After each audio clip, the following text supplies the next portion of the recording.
Hello doctors, आज हम देखेंगे टंग के एग्जामिनेशन। टंग का एग्जामिनेशन हमें क्या देखना है, हमें याद रखना है C3ATS।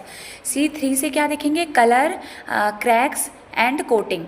तो कलर में हमें येलोइश मिल सकता है, ब्लूइश मिल सकता है। येलो तो हमें पता ही है कि जॉन्डिस के केसेस में, पलारनेस है उन कंडीशंस में, स्ट्रॉबेरी टंग भी देखने को मिलती है, जैसे स्कारलेट फीवर में इसमें देखने को मिलती है।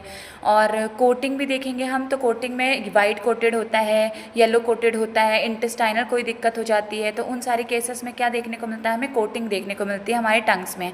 फिर उसके बाद हम क्रैक्स देखेंगे, तो क्रैक्स में क्या देखने को, हमारी जो टंग्स होती हैं उनमें क्रैक्स होती हैं, तो पुअर हाइजीन रखते हैं अगर, या फिर कोई भी इन्फेक्शन वगैरह हो जाता है, तो उन कंडीशन में अपन को हमारी टंग्स जो है वो क्रैक्स देखने को मिलेंगी। फिर आता है हमारा अपीयरेंस, टंग का अपीयरेंस।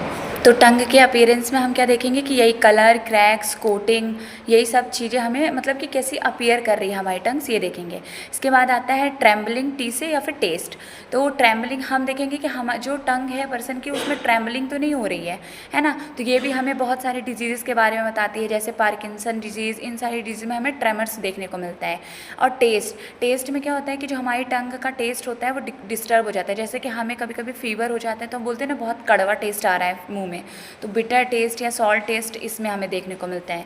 इसके बाद आता है हमारा साइज। तो हमें टंग की साइज़ भी मायने रखती है कि देखो, अगर छोटी टंग रहती है, स्मॉल रहती है या फिर लार्ज रहती है, तो स्पीकिंग में प्रॉब्लम आती है, बोलने में दिक्कत आती है ना।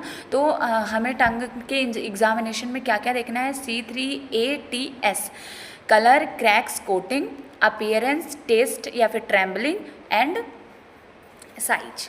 Thank you for watching.